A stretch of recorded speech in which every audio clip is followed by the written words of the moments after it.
It's about white supremacy, man. I'm telling you, it's about, and I'm not saying, I want to be clear, I'm not calling people racists who are, but I'm saying specifically, I believe it is ultimately about the belief that white is supreme to everything else. That whiteness, white skin is supreme to everything else. White culture, supreme to everything else. And it doesn't matter, how corrupt a person is, if they subscribe to white supremacy, and even if it's with another white person, juxtaposing it against another white person, if that white person doesn't subscribe to white supremacy, then they're going to prefer the white person that does. Alrighty, welcome back to your favorite political podcast, Alabama Politics This Week, with Josh Moon and David Person. Happy New Year. Happy New Year to you, although we're well past the date at this point where, that created Seinfeld, says you can no longer say... Larry David? Larry David, yeah. Larry David says there's only a certain number of days. I think it's 5 days to which you can wish somebody Happy New Year, and then you've got to move on. Then it's just the new year, okay? This is just the year that you're in, okay? You got to stop it. Well, but this is our first time talking to these people. That's the way I look at it. Yeah. Yeah. So we can do that. How were the holidays, David? Man, they were all right, but like a lot of people, I caught whatever that crud was that was going around. So Christmas Day was me, myself, and I, instead of with, family. So, that's the way it goes. But it was good otherwise. Sorry about that. It's terrible, man. I mean, you should have put on one of those N90 masks and went rolling around, and... Well, I just really didn't feel up to it. Yeah, I understand. I understand. Yeah. That's it was fine over here. We've got the 6-year-old, and so it was there were a lot of toys. There were an American Girl doll made an appearance at one point. Nice. And that thing currently has more clothes than I do now. So yeah, and they're very proud of those clothes as well over there. But it was a good time. Cool.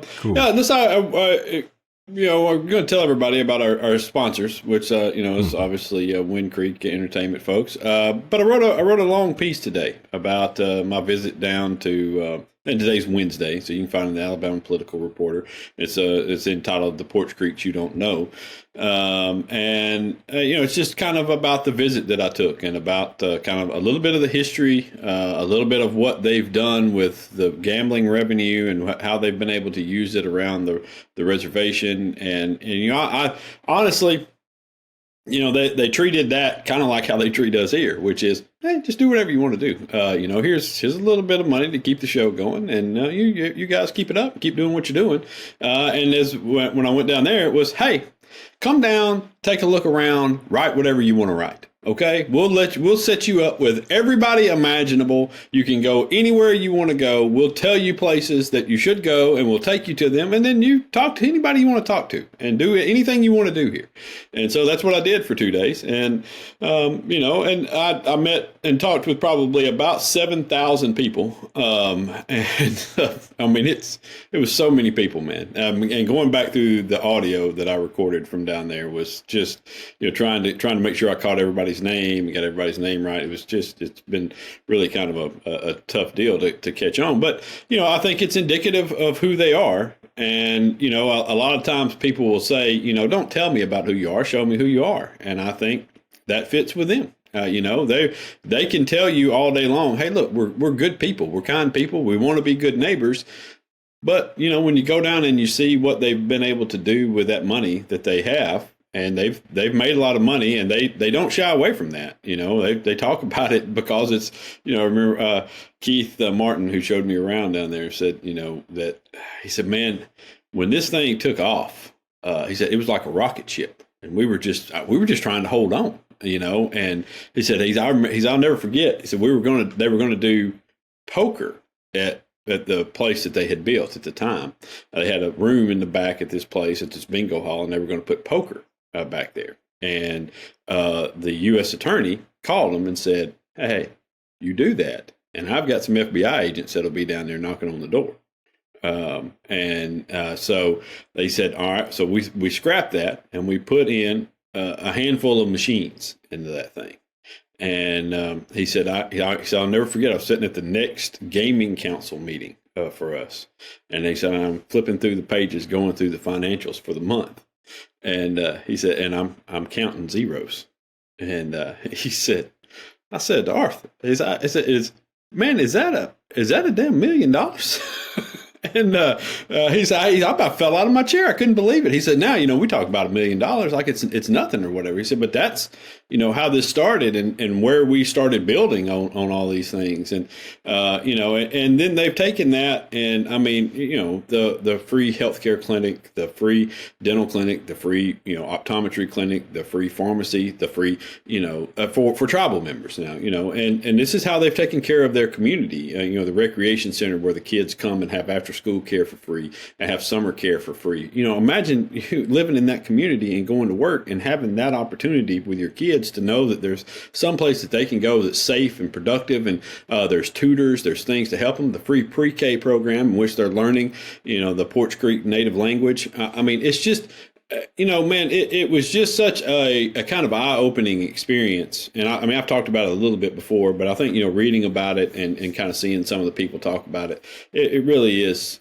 something to see. And, and so with that, go and spend some time at a resort and gamble, and help support, what they're doing, I guess. But, more than that, let's get a bill here where we can do this all over the state. And I think that's what they would push for, is something like, and they're not just pushing for themselves. They're pushing for, to share this with other people, with, not just their monopoly, but other casinos to come in, and let's all share some revenue off of this gaming stuff. And let's do some things like they've been able to do on the reservation. So, well, I think it's pretty clear that this is just one more example, one more piece of evidence that the people in our state have made it very clear that they want, gambling options.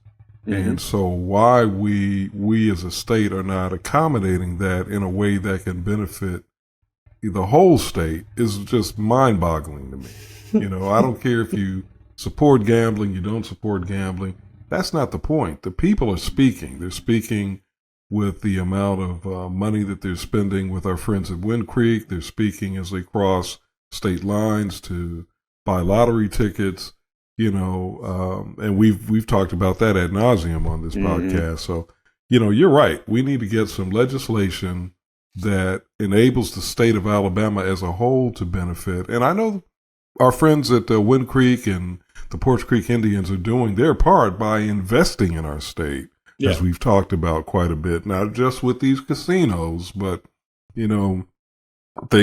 properties like Redstone Gateway up here in North Alabama and some of the hotels up here in North Alabama. So, they're doing their part, but we can maximize it with some good solid legislation. Yeah, we could do that. But, we got to stop being idiots. And really, who wants that? All right. So let's, I guess the best thing to do is to kind of recap some of what has happened over the last couple of weeks since we've been away. And we will have Dr. Joe Reed on. And not to talk about ADP. Dr. Reed had a relationship with the late President Jimmy Carter, and we're going to talk to him about that relationship and about just have him share some of the stories and memories of Jimmy Carter and where they were and and how they came to know each other, what that relationship was like, and I think it'll be well worth people's time and looking forward to that. I want to hear that. Yeah, I want to see what he's talking about. Yeah, so that was obviously one thing that occurred, the passing of Jimmy Carter, 100 years old. That obviously sad. I wrote a column at that time saying it was basically the death of America's moral compass. We don't have him to lean back on at this point. I do believe that President Obama is someone very similar to that. I think that President Obama's tact and the way he carries himself and the example he sets for so many, young fathers, because we watched him kind of grow in the White House as a youngish father at the time, and and watched him raise his daughters and the way that family interacts with one another and the success that they've had. That I think is a tremendous example for a lot of people. But of course, he is black, so we have to discount him in every way possible. That's, listen, I'm sorry. It's it's just you gotta discount people when they're not white. And so but that is I hate that we lost Jimmy Carter. And now we're left with the anti Jimmy Carter. Whatever the complete opposite of Jimmy Carter is currently walking around in the stack of old rotted McDonald's that is Donald Trump, apparently threatening to invade both Panama and Greenland. Yeah. And wants to annex Canada. Let's not forget that. Yeah. Oh, yeah. If Canada's going to be the 51st state, wouldn't it be beautiful to just get rid of that line? Just get rid of the line. As though that's clearly not the only line he would like to get rid of. But, it's just, again, we're back to the same thing. It's just bullshit constantly. It's just bullshit constantly, and all this is things to distract you from remembering that at this point in time, he promised that the war in Ukraine was going to be over because he was going to solve that before he even was inaugurated. This was miraculously. Miraculous. It was going to be it was done. Going to be done. So, it's just every day this is how it's going to work every day for the next 4 years. And assuming he makes it that long. But, nothing survives like hate and intolerance. So I'm assuming he's going to make it 4 years.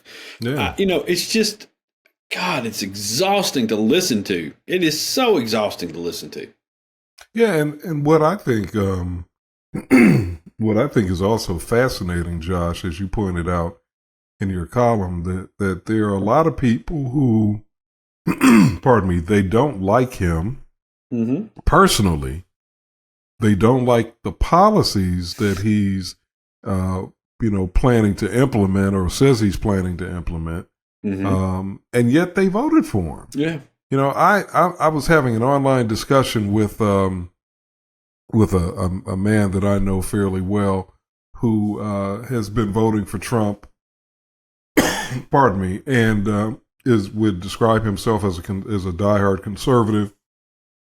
And he will freely admit, Trump, don't care for him.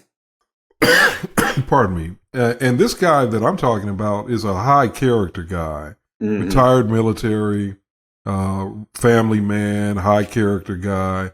Believes in integrity, goes to church every Sunday, family man, all of that stuff. Yeah. But he just feels like he can step over, look past everything that Trump stands for that's reprehensible to him personally. And he'll say, well, I just despise Biden because, and he may mention China or something like that. He'll call Biden corrupt. And I'm thinking, you're calling Biden corrupt? How can you call, I even said to him, you're talking about Biden being corrupt. How are you skipping over the multitude of corrupt acts and sayings that Trump has given us? How do you just skip past all of that and say, oh, well, Biden is corrupt? Are you kidding me? I don't get it. I don't understand it. No, I do understand it. I do understand it. Josh, I believe that, and you inferred this in what you said about President Obama earlier when you were being tongue-in-cheek. It's about white supremacy, man. I'm telling you, it's about, and I'm not saying, I want to be clear, I'm not calling people racists. No. Who are, but I'm saying specifically, I believe it is It is ultimately about the belief that white is supreme to everything else. That whiteness, white skin is supreme to everything else. White culture, supreme to everything else. And it doesn't matter, how corrupt a person is, if they subscribe to white supremacy, and even if it's with another white person, juxtaposing it against another white person, if that white person doesn't subscribe to white supremacy, then they're going to prefer the white person that does. Yeah. I don't know if it's conscious all the time, but I believe that's what it is. Yeah, I do. I agree with what you're saying. As a matter of fact, I've had these conversations with people myself, and the culture thing is, a lot of people, they separate culture and racism. Okay. And they believe that they're walking a fine line that's okay by saying it's not racism. I worry about the culture of America and how it's being damaged by these people who we're letting in here. Okay. These folks who are coming in and trying to fundamentally change our culture in this country. That's what I believe. And oftentimes it's just a way of saying, those brown people, what are we doing with them? Or those Muslims, coming in here. And those are the sorts of things that people say. And I think that is what struck a chord with a lot of people. As a matter of fact, I had a conversation with an attorney not long back that was just mind-boggling to me. I mean, he was an educated guy, one of the more prominent attorneys in the state, held a very high position in this state for a very long time. Someone that we entrusted to enforce laws and follow laws and things. And it just was off the charts nuts, man. And I mean, and I was like, how in the world could you believe this, knowing what you know about actual people and crimes that are committed, and the what's led to a lot of these crimes, having interacted with police and police commissioners and all these different people and mayors and folks around, how could you possibly hold these simplistic views of people? I mean, they're almost like they're seeing them in 2D, where you can't. And I'm like, how in the world have you been so corrupted by this rhetoric and by the images? And that's what's happened. It's the right-wing media machine and these messaging, because let's be honest, that's a very simplistic message that is easy to resonate with people. It's easy to get to people. It's easy to get into their heads. It's easy to show them examples of, oh, look what's happening. I mean, you can watch a guy being choked to death on the streets of Minneapolis, and then cover that by a building burning. Yeah, so those they have the perfect response constantly, and everybody opposite of that has to be perfect forever. And it's just this nonsense. I mean, it really is just this nonsense. And see, black people have had to live with this. Every generation since slavery, I think, has come to the realization, as we often say among ourselves, we can't afford to be as good as a white guy if we're looking for a job or trying to buy a house or whatever it is. We got to be twice as good, 3 times as good, because we know the standard is always weighted by the thumb of white supremacy on the scale. Yep. So Donald Trump is going to be a convicted felon inhabiting the White House, and people are just going to look at that and just dismiss it out of hand. Meanwhile, there are people. He's a convicted felon inhabiting the White House, but Kamala Harris was too big of a whore because at one time she had a relationship. Yeah, you know what I'm saying? That's exactly where I'm going. Mind-boggling. The standard is crazy. Yes. A convicted felon is okay, but somebody who's a prosecutor who has a clean criminal record,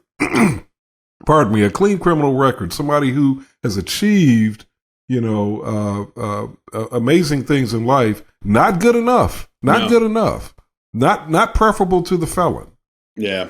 Yeah. It's mind-boggling. It is. It is. Look, you know what? Let's get into this more in a few minutes. Yeah. But let's right now. Let's go and let's get Dr. Joe Reed in here. Sure. We'll take a break. We'll come back. It's Alabama Politics This Week, brought to you by Wind Creek Entertainment. We'll be back in just a minute.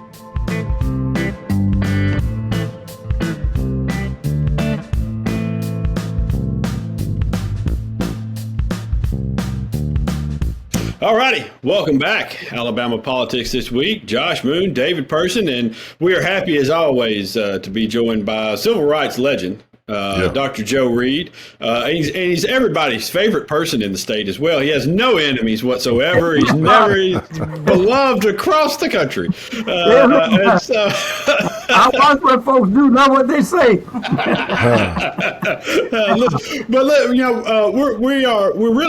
We wanted to talk to you today. We normally have you on to talk about the Democratic Party in the state and all that's going on with that and your work within that. But today we wanted to talk about something. Well, I heard from your son, actually.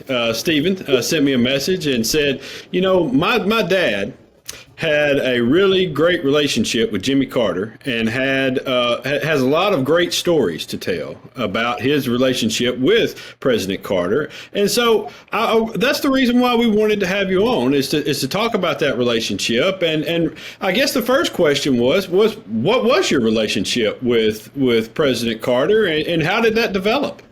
It was one of support and one of belief and one of admiration for him. Jimmy Carter was a good man. And I go on to say he was a man of God. Like David, Jimmy Carter loved God, and I believe God loved Jimmy Carter. He was good. Now, how I first got tied up with President Carter was through a gentleman by the name of Horace Tate.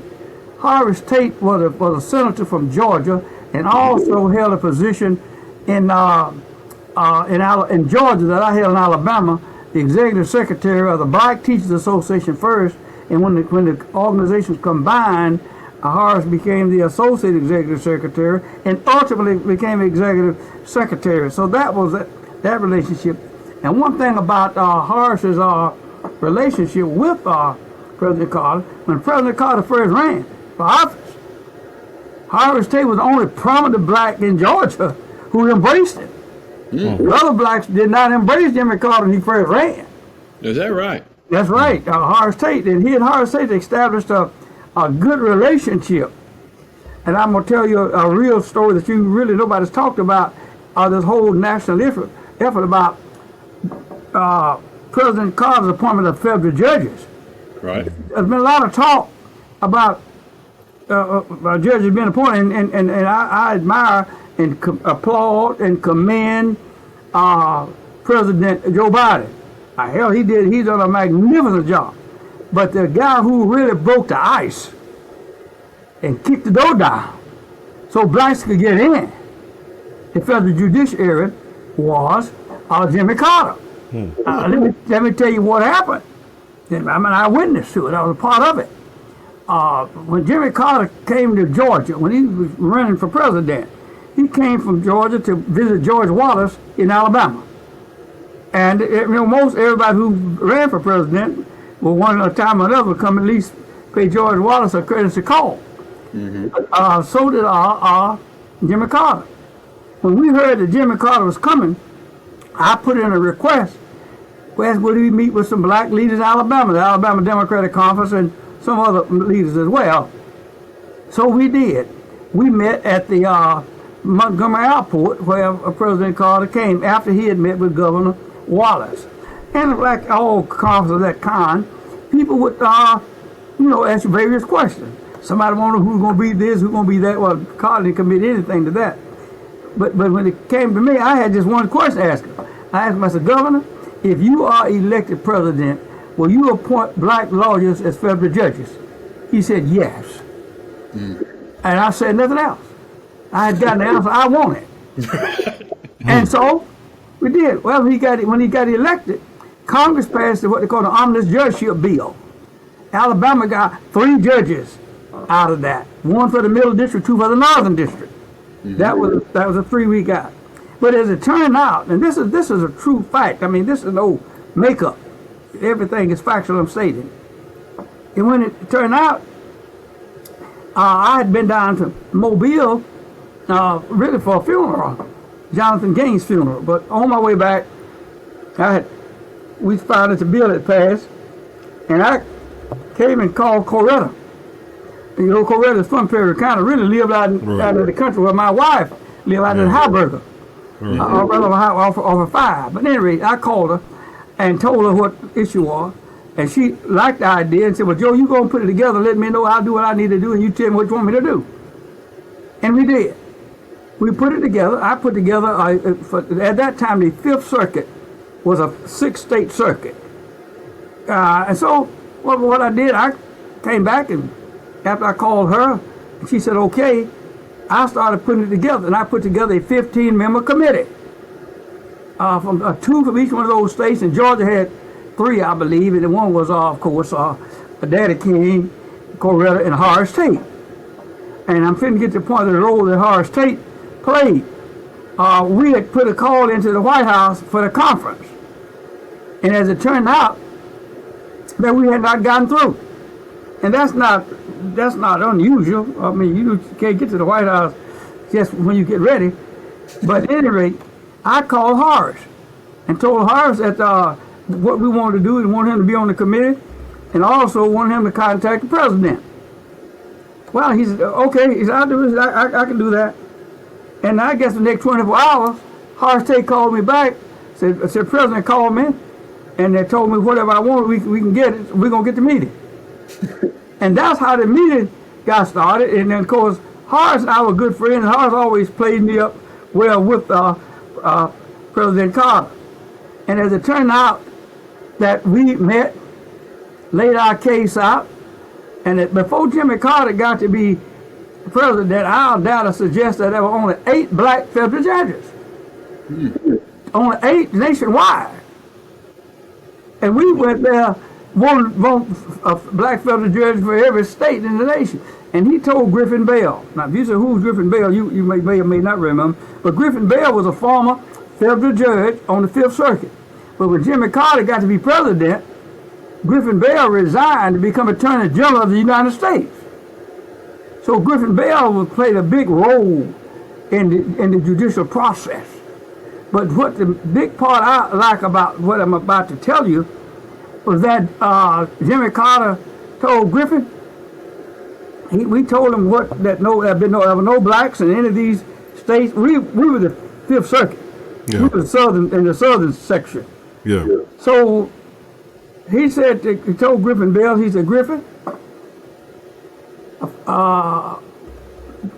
will you tell every senator that we're going to have black federal judges in this administration, and the ABA is not going to pick them?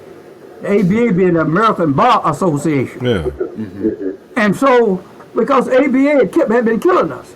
For your information, you might not know it, but the ABA representative in Alabama had also found Fred Gray and UW Clemens unqualified. Do you know what I said? Yeah. Yeah. Huh? Yeah. The ABA representative in Alabama who always did the research and the summation on judges found Fred Gray and UW Clemens unqualified. And so Howard Heflin, who was who's on the Judiciary Committee as well as the son from Alabama, well, people may or may not know it, but the judges are appointed usually on the federal judges are appointed by the recommendation of the senators. So Dr. Reed, let me ask you this: is that how? Is it because of the actions that you took in your relationship with President Carter? Is that how Oscar Adams and UW Clemens became federal judges? Well, Oscar Adams never became a federal judge. Oh, he was never a federal judge. No, Oscar Adams became a state Supreme Court justice, and they got who deserve more credit for that than I do or anybody else, really, because Alvin Holmes. Okay. Well, what about UW Clemens? Is that how he became one? UW Clemens was the black federal judge from Alabama that was recommended. And Donald Stewart from North Alabama and Clement had been in the Senate legislature together. And of course, the black leaders in Alabama got behind E.W. Clement. And of course, we were all united. But the Alabama Democratic Conference, I mean, the real facts, the Alabama Democratic Conference led the way and get on this black federal judge issue. That was our issue. And after we got it on track, everybody got on board. It didn't bother me as long as we were getting the right judges. I told me I couldn't be a judge because I was not a lawyer. I couldn't be a judge. But no, it was black leaders in Alabama, and Clement had got to be very active in the process in trying to become a federal judge. But that was a project of the Alabama Democratic Conference. Promise you, read the record, led by none other than Joe Reed. I led that. In fact, I had a black senator, a black lawyer, to call me one day and said, "Look, I got a friend of mine wants to come down and talk to you to see if you could help him become a federal judge. I got a piece of paper between me and you, but it's okay. As long as you can hear me, it's all right. See if you can want to become a federal judge, a white lawyer." And this black lawyer had called me in behalf of his white friend. And so I told him, I said, well, it's all right to call her. I said, the person you talk about is a good person. I said, hell, I said, we're gonna get some black judges this time around. We're not gonna get around. I said, unless you're gonna bring me a black lawyer who wants to be a black judge, don't bring me anybody. I took that position straight out, made it known, told the black lawyers and everybody else, hell, don't come to me, and those are the words I use. I said, hell, don't come to me naming anybody. We got to have some black judges. I had tried to get Richard Nixon to appoint some black judges when Judge Hobart Groom and Judge Seaborn Lynn stepped down in Birmingham. I sent him 5 names, but I never heard back from Richard Nixon and company. That's okay. Did that build at that point? Did y'all have a continuing relationship after that? You and President Carter? No, sir, we didn't. No. President Carter then was, that was really before I got to know President Carter. I learned him after he got to be really getting on the national scene. Not really when I knew. Now Horace Tate had a relationship with go much further back than I did. But my relationship was started when he started running for president, and so he ran, and we got that. He named the black federal judges. And also, and another thing I give him credit for, Senator Heflin.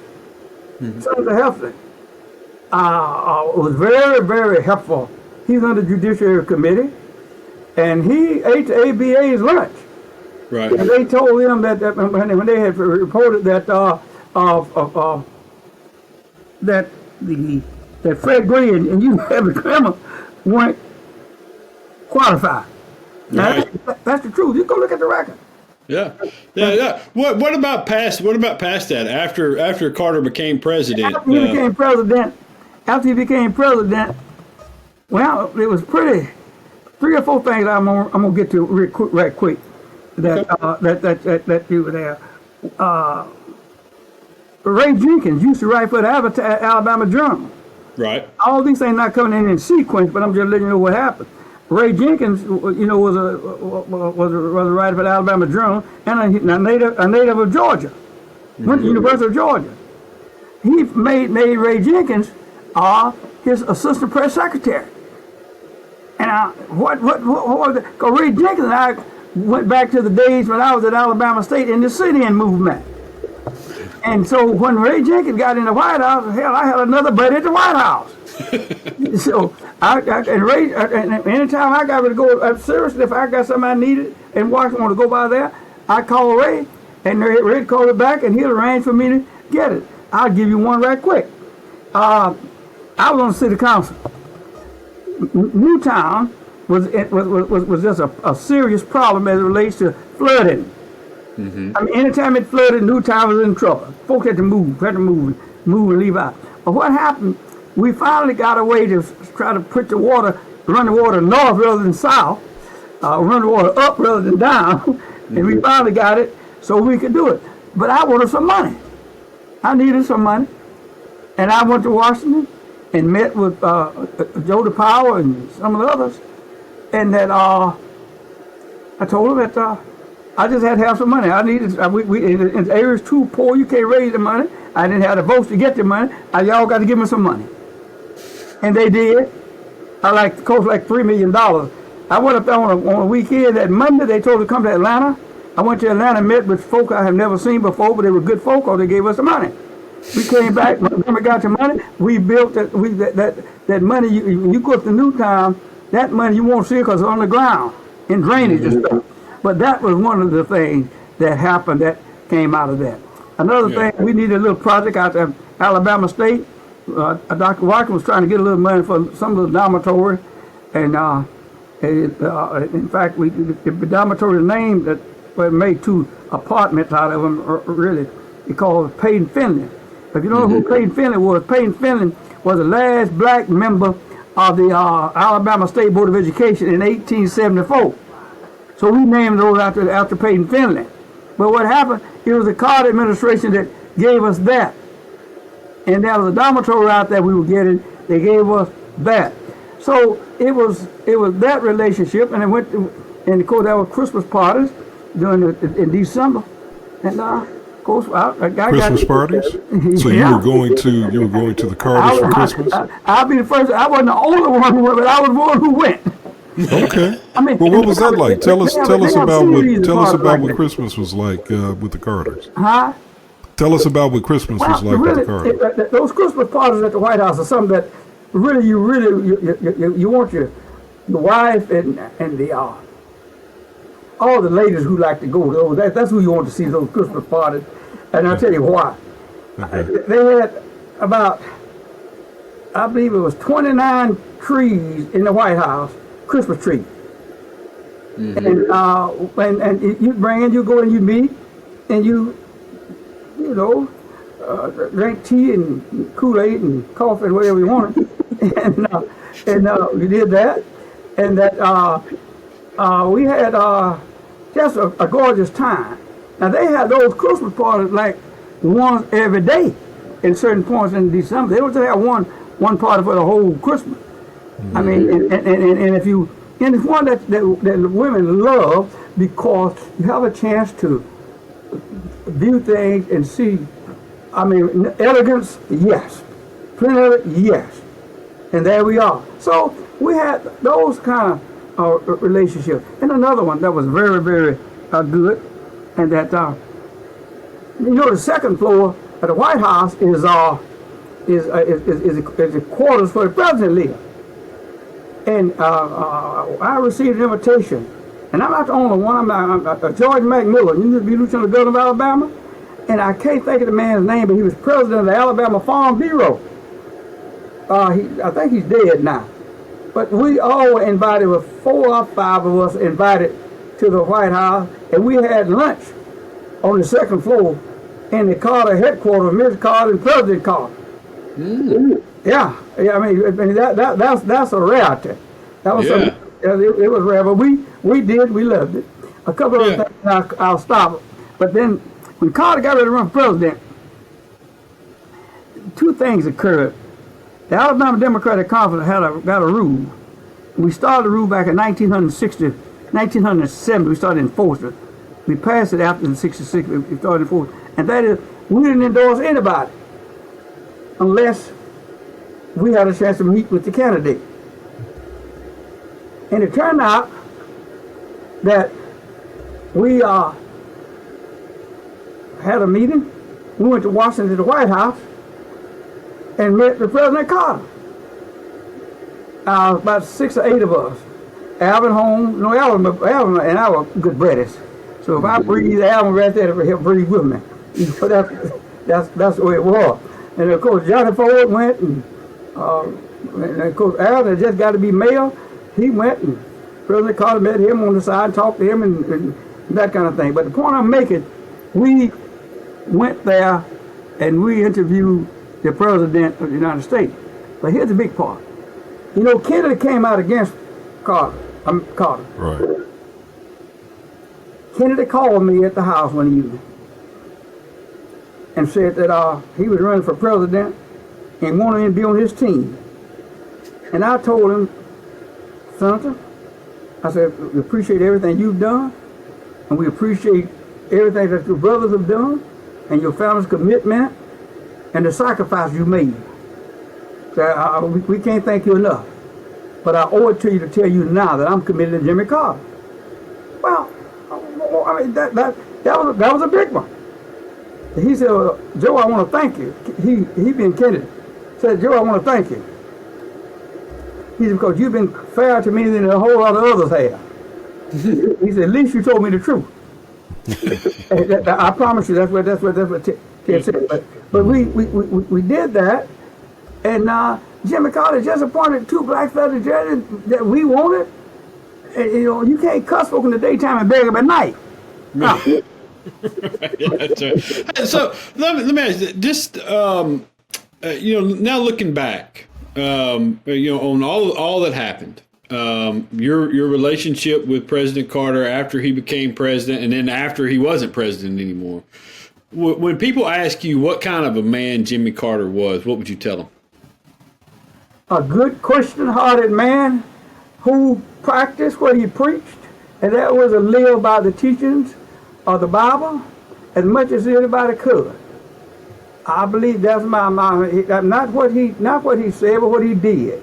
He exemplified his commitment to Christianity, and he believed firmly in what I would call the fatherhood of God and the brotherhood of man.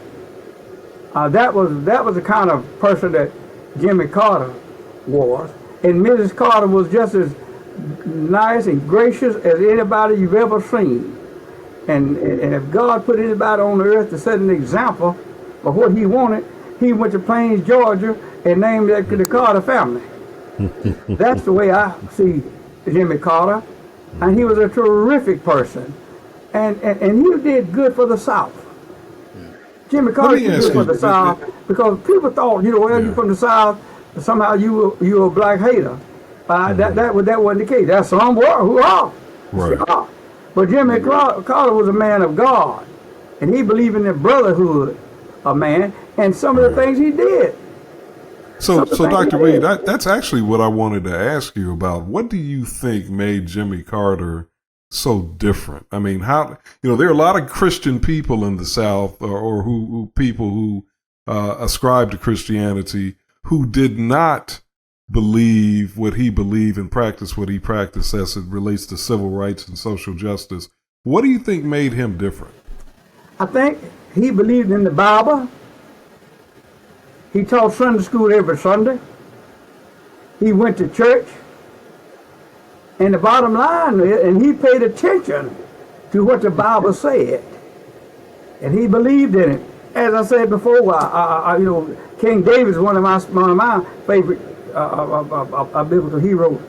And King David loved God, and God loved King David. I think God loved Jimmy Carter, and Jimmy Carter loved God. But to answer your question precisely, I think the Scripture helped him a whole bunch. I think that was help put him on the right track. If you stay and read the Bible and pay attention to it and try to exemplify what God has told us to do through his prophets and others, by and large, you do that, you can't you're not going to get too far off track. You may get off track and have to come back and ask for forgiveness every once in a while, but I may have to do it often. But I think the Bible, to answer your question precisely, I think being a Sunday school teacher, going to church, reading what the Bible said, reading what the good Lord said, I think that did as much influence him as anything else. I probably did more than anything else. Okay. Yeah. Well, he was definitely a good man, and I don't think there's any denying that. I think that he often doesn't get the credit that he deserves for being a good president. I think he entered into some difficult times, and those. I think it was our first real example of Americans choosing, financial stability or economic stability over decency as a person and for a president. I think we just saw it again in this last election. So I just. But I want to thank you for coming and spending time with us and telling these stories. And I keep hearing rumors that you've got a book, and I'm hoping it's got a lot of these type stories in it. It will have that in it. We're doing it. We're way down the road on it. We're doing the book. Okay. Yeah, we're doing the book, and it's going to be a fair book. And there are a lot of people. I've said over and over again, and I say it sincerely from my heart. I have never thought that you got to deprive white folk of their rights in order for black folks to get their rights. Right. They don't clash. See, they got to get their rights. Right. So you don't have to dislike white people to get black folks' fairness. Now, what you have to do, you can object to what some things that white people do and have done, but that doesn't take anything away. When blacks are trying to get their rights, that doesn't take anything away from white people. And you don't have to.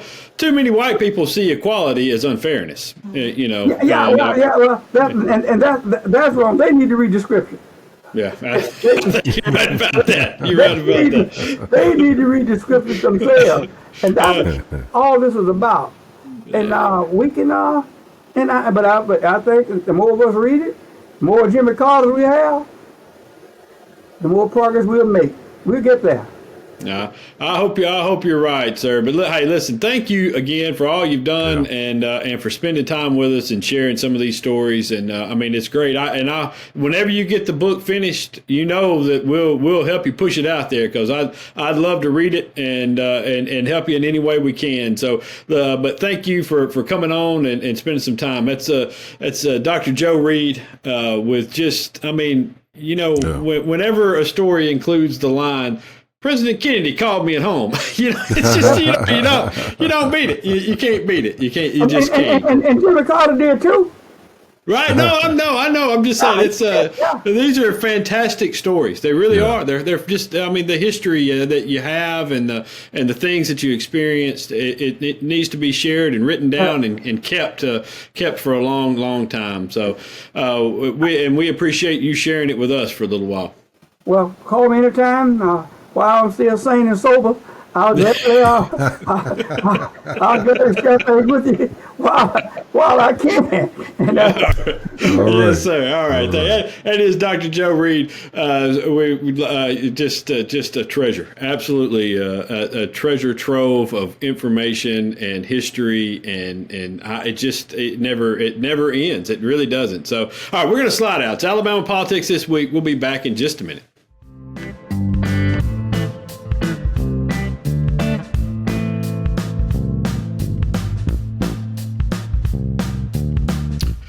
Alrighty, welcome back. Alabama Politics This Week. Josh Moon, David Person. Our thanks to Dr. Joe Reed for spending some time with us. As I said, when the stories include, hey, and on the way back, I called Coretta, and you know what I mean. It's just the best. It's one of the things I miss so much about living in Montgomery. It's just the conversations with.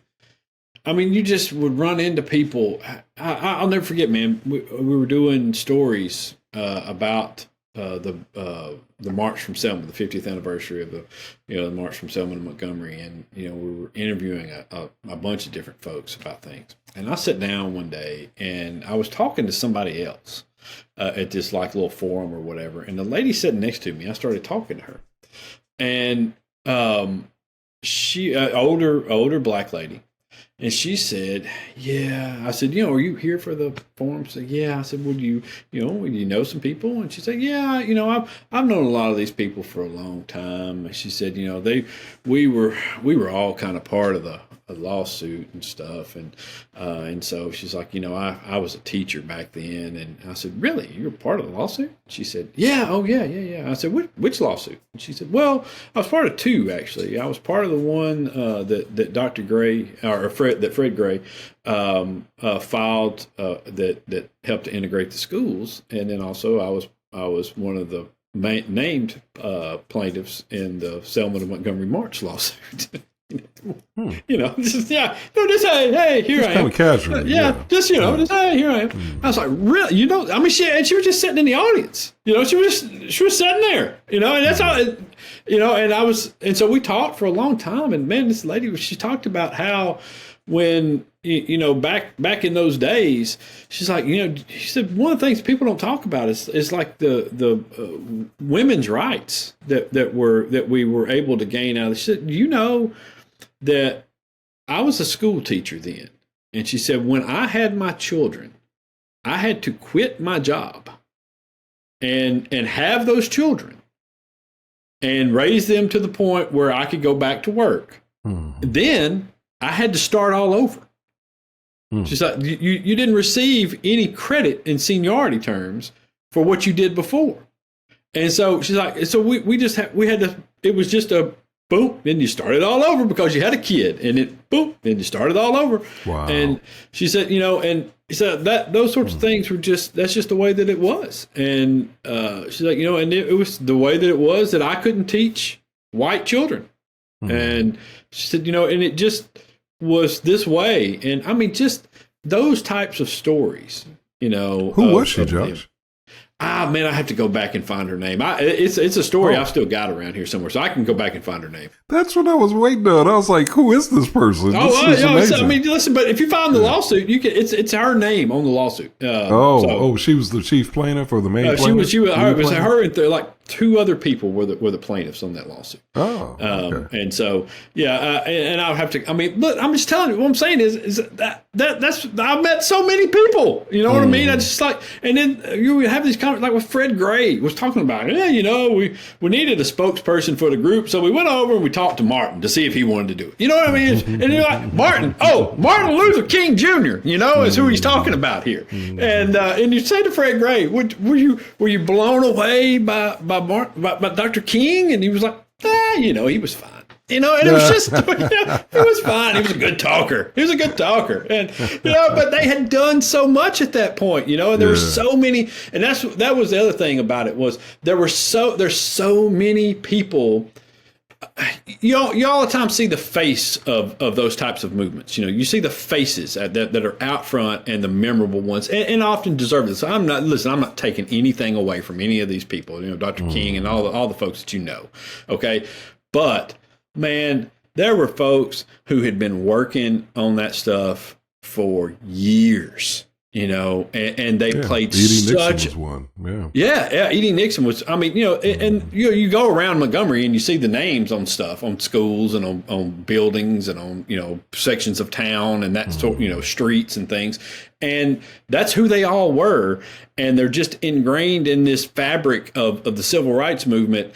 And a lot of times you'll be talking to people and you don't even know, the just tremendous history that they had, that if it was told in a movie, nobody would believe it. I mean, just the things that went on. It's like the Gretzes, for God's sakes. Nobody knows who Reverend Gretz was. Nobody in a history class, they don't know who that is. He was a white minister from Montgomery. His home, he would drive people during the bus boycott. He and his wife would go and help people. Rosa Parks was the youth NAACP outreach person at his church, and they got involved through her with a bus boycott, and they would drive people. The KKK bombed his house 3 times. I mean, if that happened today, he'd be a household name. People never heard of him. And it's just those stories were. It's one of the things that I miss. I don't miss some of the other things about Montgomery. Right. And hopefully next week we're going to try to have on the new police chief of Montgomery, Jim Grayboys. I've known him for a long time. He was just named. Been the acting chief, and he was just named permanent chief by Stephen Reed, Dr. Reed's son, and so we're hopefully going to get him on to talk about some of the stuff. Because honestly, there was a shooting in Montgomery yesterday at a gas station across the street from the McDonald's and the Zaxby's. And on Zelda Road, right down from one of my favorite Mexican restaurants in all of Montgomery that I went to all the time. And in the middle of the day, around lunchtime, someone just opened fire at a gas station, just sprayed bullets into a car, killed two people. And it's just in the middle of the day. No, it wasn't random, I don't think. I think it was okay, targeted. Okay. Yeah. I think that they were, whatever. And that is what I wanted to talk to Chief Grayboys about. Why? What are the reasonings behind these things, and how this person apparently who was arrested has been involved in 4 previous situations in which somebody was killed. Wow. And I want to know, I don't want to blame somebody, but I want to understand what the hell, man, Yeah.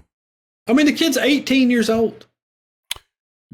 Oh, wow. The shooter's 18 years old. And has been allegedly involved in 4 other killings. Yeah, 4 others, yes. Lord Jesus. Yeah. So I just want, how do you, this life's over. That's it, Oh, yeah. If I'm assuming he is accurate, he's obviously innocent until proven guilty and all that, but assuming he's guilty and I mean, he was being marched away from the scene. So I'm assuming they got him there at the scene. I just, why? What? Well, I hate to say it, but it sounds like his life was already over. It was just, it was just a matter of time. It's like being on a train that is going to crash. You just don't know when.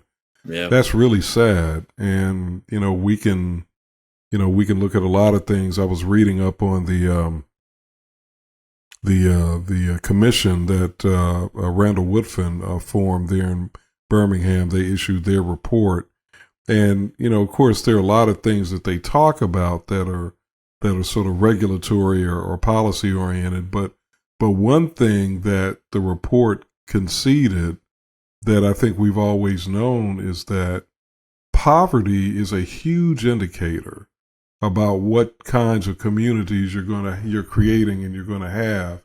And when we as a society do not combat poverty and do not combat some of the byproducts of poverty and the dysfunction that comes along with poverty, like one-parent homes and other things, then we're pretty much guaranteeing that we're going to have communities that have kids. I don't care if they're black or white. Communities that are going to have kids that end up like this young man, and at least in the circumstances, again, he's innocent until proven guilty, but I mean, this is a big factor. And we have, I think and I'm going to just be blunt and say, I think a lot of the conservative Republican mindset has been, well, let's just, put it on the families and let's make families accountable. And, that okay, you can do that.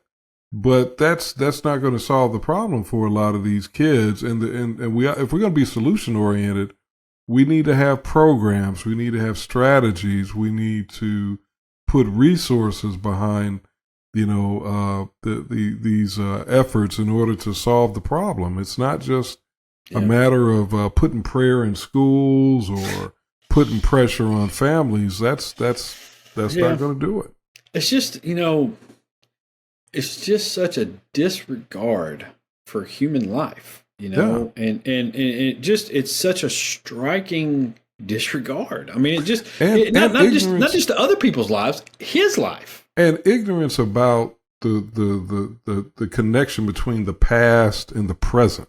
Yeah, when you ghettoize communities, when you when you break up communities with highways, when you redline communities, when you do all of these things that the government did systematically over decades, what do you think is going to happen?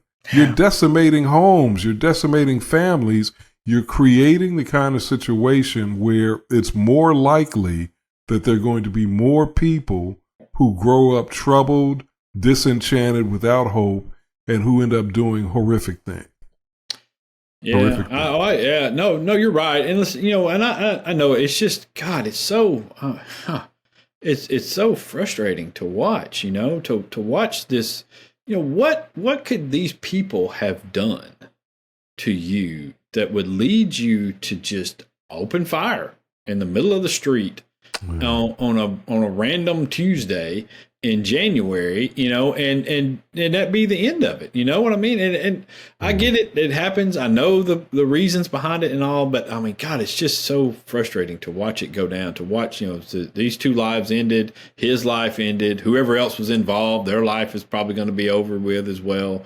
And it's, I mean, that's it. It's going to be in prison. And the next time we probably hear about him will be, when some future governor sets an execution date, and or we get the notice from the Department of Corrections that they've been killed in prison. It's just, I don't know. I mean, it's just depressing, really. Yep. It's just really depressing. But, so look forward to that conversation.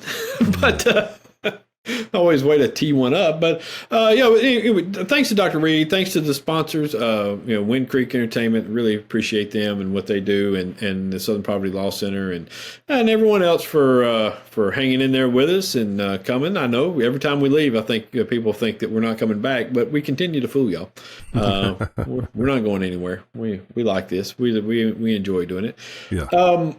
We wanted to, before we get to the Rightwing Nut for the day, there were a couple of other things. I know we had talked about the Trump stupidity and the just utter nonsense train that's still going to keep going for the however long he survives, or the next 4 years, or maybe forever. Maybe we may have had our last election. I don't know. But God help us. Yeah, I know, right? I know. By the way, I wanted to bring up one other thing. Are you prepared? Do you have your milk and bread for the Snowmageddon that's coming? I will confess that I did buy some extra groceries with that in mind. Being what happened to us last year traumatized a lot of us. So is that right? Well, I know traumatized. Look, man, you locked up in the house for 3 days, 4 days straight. Yeah.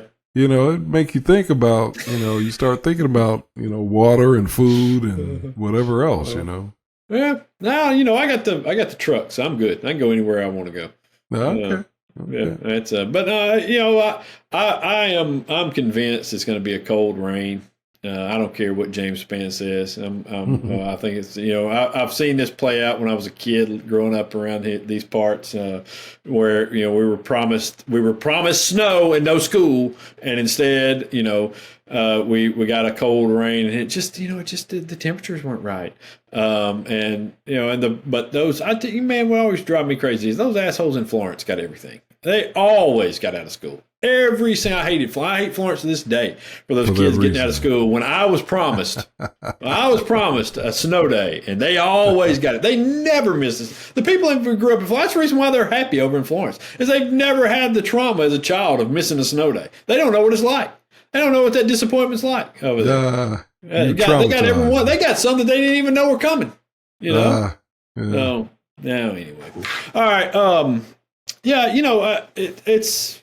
That's just life growing up in the South, I guess. And I'll tell you this: I am so ready for it to be 100 degrees with 110% humidity. Yeah, when we came on, I saw you wrapped up in your hoodie. Like, I was like, "What, do you not have heat at your house?" And then I got it. It's just God, you got to step outside every now and then. It's just miserable. I don't know how people live it. It's just. We watched the True Detective from that was set in Alaska this last time. Mm-hmm. how do they do it, man? How do know. you live in that cold and the snow and the ice, and then on top of that, you go for days at a time with no sunlight? How do you do it? Don't know. You gotta move. I don't get it. Yeah, I don't either. Yeah. All right. There was. We wanted to bring up there was some history set this week, right? Yeah, that's right. The Alabama has got for the first time in its history 2 black congresspeople. Yeah, Shamari Figures and Terry Sewell. Shamari officially, I know he was elected, a couple months back, but he was just now going into the 119th Congress. Is that what? Yeah, I believe so. Yeah. 119. So he's in. He's doing good things. So far we've not received our care package. Just listen, Shamari. We were here for you, bud. How about a little, little care package? We did have him on. That's right. Him on. Yeah, I think it's worth noting for good reasons and bad reasons. Good reasons because, of course, it's positive history, but bad reasons because it's history. I mean, it was historic. I mean, you just think about, wow, so over 100 years ago, more like 100 and my math is off probably, but say 150. At least 150 years have passed since Reconstruction to now, and we're just now in Alabama sending 2 people, black people to Congress. It just people were fighting like hell against it too. Yeah, I mean, it's just like, wow, what does that say about this state? I think it says something. Mm-hmm. I think it's, especially with the history of this state, it just says something. But anyway. It definitely does. No, it definitely does. But listen, I think that Shamari will be a worker in the same vein that Terry Sewell has been for this state and for the people. I think that although I do think Republicans in 8 years are going to try their damnedest to draw him out again and to redraw that district and to get it back into Republican hands. I think they're probably going to get some help along the way from the Supreme Court, who's going to make gerrymandering legal again, and make sure that it doesn't matter about race, and because racism doesn't exist anymore. Listen, John Roberts told everybody it's over. We had a black president. It's over. So we're done with that. But I think that's going to happen. They're going to come after him. But I would encourage people to pay attention to what Shamari does. The same as you do with Terry Sewell. I don't think most of the white people in those districts, Republican as they may be, would vote against those 2 people. Would vote against Shamari Figures. Terry Sewell, because she has proven herself to be one hell of a worker for that district down there. She's been a strong advocate. She's not worried about the partisan stuff. She's not worried about, it's just, she just does good things. I mean, the job stuff that she does, the help that she gets for the people in that district, there's nobody else working like that. I mean, hell, most of these people you don't even see. Yeah, she's put forth a really good, strong effort, I think. Yeah. We got a senator who don't even really live here. Which, by the way, did why you see hasn't somebody? Why hasn't somebody challenged that? Really, I don't. I don't know. I mean, I know we say that and we joke around about it, but if we really believe that's true, and I think many of us do believe that's true. Why hasn't somebody, and I'm looking at the Alabama Democratic Party, I'm looking at the National Democratic Party. Those 2 ought to be at the front of the line saying, hey, let's pursue this legally. Well, it's my understanding that it's very difficult to do that, especially once somebody is in office. It's difficult to make that case, to the point of getting somebody tossed out of Congress. Because if that person owns property, residential property, in the state in which they are a senator or congressperson, for that matter, it's virtually impossible to say, well, X, because you have so many congresspeople who reside in and around the Virginia, D.C. area. And that is essentially their residence. And then they have a mailing address in their state. And so Tommy Tuberville happens to, I know I've talked to a lot of people who claim that they have seen him at airports and at different places on the weekends flying back into to his place in Florida, North Florida. Yeah, and that's okay. Maybe you can't make a legal case. Yeah. But you can make a political case. Well, and that's what I would be doing. I'd be making a political case. I'd be building a strategy specifically around that. But I you know what though, if you're a person who would vote for Tommy Tuberville, who literally a guy who does not know what the three branches of government are, yeah, then what do you care where the hell he lives? You don't care. You only care that he espouses this Republican bullshit. I mean, really, that's all you care about. And I don't think most people care that they would vote for him.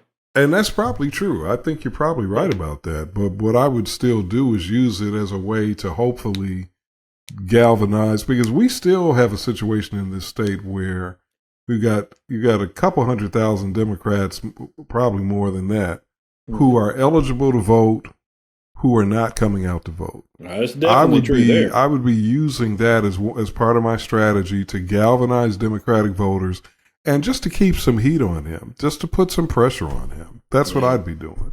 It would be part of my strategy if I were running things. This is Tommy Tuberville's quote yesterday on Fox News. Mm-hmm. We got to take the Panama Canal back. We got to do something, because if we were to happen to go to war with China over Taiwan and they were to shut the Panama Canal down, we'd have to go 10,000 miles just to get things back to the war zone.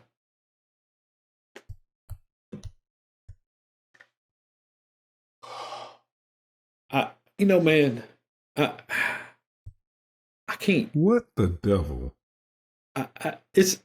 You know what I really wish? We really should have thought this out, because if only we had naval bases on the West Coast that would make it so we didn't have to go through the Panama Canal. We should have thought about that.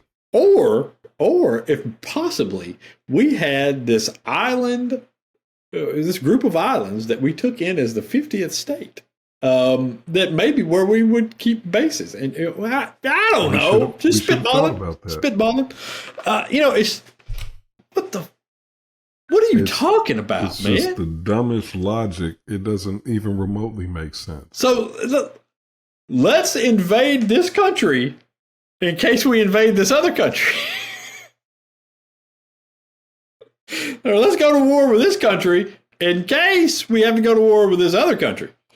Isn't it part of that same, that same logic that has Trump fixated on Greenland and not China, Canada? I mean, it's just sort of weird, very strange logic. It's the whole thing is so weird. I mean, of all the stuff, I mean, look, the other thing is, I don't think this guy's going to deport people.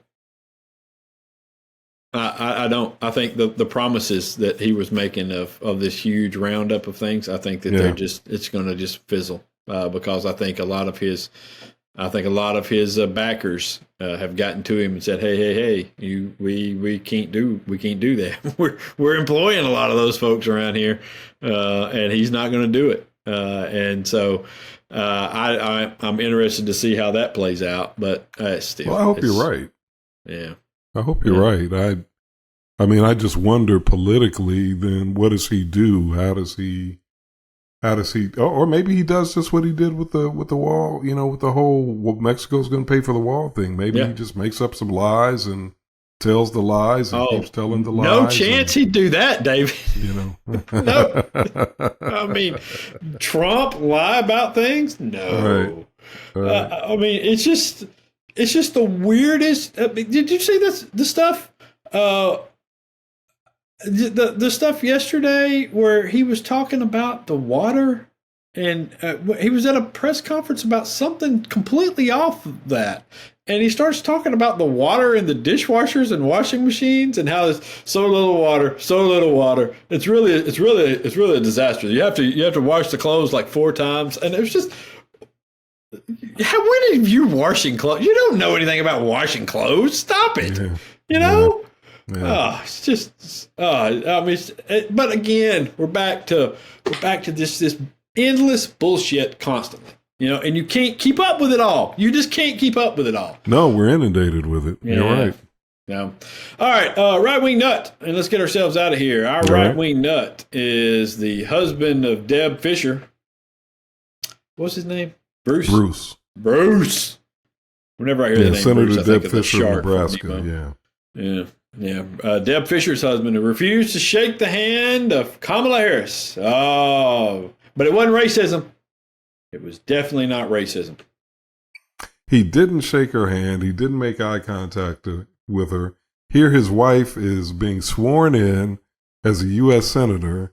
His wife shakes Vice President Kamala Harris's hand, with no problem, and is very cordial and, decent human being, despite their political differences. But this guy, Bruce, he just stands there looking down, doesn't make eye contact, won't shake her hand at the end. It's just very, just looked like a petulant, well, I was going to say a petulant child, but, we can go with your phrasing too. I mean, it's just crazy, man. Yeah, Bruce is an asshole. That's what I took from that. Bruce is a racist asshole who has been indoctrinated by the MAGA movement, undoubtedly, and has come to believe these people have put themselves into this bubble of nonsense, and this is what they believe. And so, I don't know what to do with a lot of these people anymore. I think, Josh, what I've noticed through the years there are some, when a person doesn't make eye contact, mm-hmm. that's a real strong signal that there is something deeply broken, twisted, inside of them. It's one thing to refuse to shake a person's hand. That's a sign of disrespect. But when you're not even making eye contact, I think I almost think there was a real sense of insecurity there, maybe, because of his own hatred. But it showed a real lack of emotional maturity. Again, I just say he was acting like a child. But we can, like I said, we can go with what you said. So. I think I might be more accurate on this one. You may be, maybe you are. I think you're 100% right. Yeah, the lack of eye contact it almost indicated some level of shame in the way that he was behaving. That he knew he was wrong for behaving this way, but he wanted to try to prove some point to somebody, or to be I don't know, a hero to the other racists that he talks to on the message boards, I guess. I don't know. I mean, it just is, that to me is what it kind of looked like. It was somebody who knew he should not do what it was that he was about to do, but he really wanted to do it anyway, because he was going to be a rebel and take a stand against this vice president who's done nothing to him and done nothing to his wife and been nothing but cordial and professional and handled herself with the utmost of respect for the job that she's done and the job that his wife is doing. And so congratulations, Bruce. You look like an asshole. So, all right, let's get ourselves out of here. Right, happy to be back. Until next week, y'all be safe out there. All right, peace.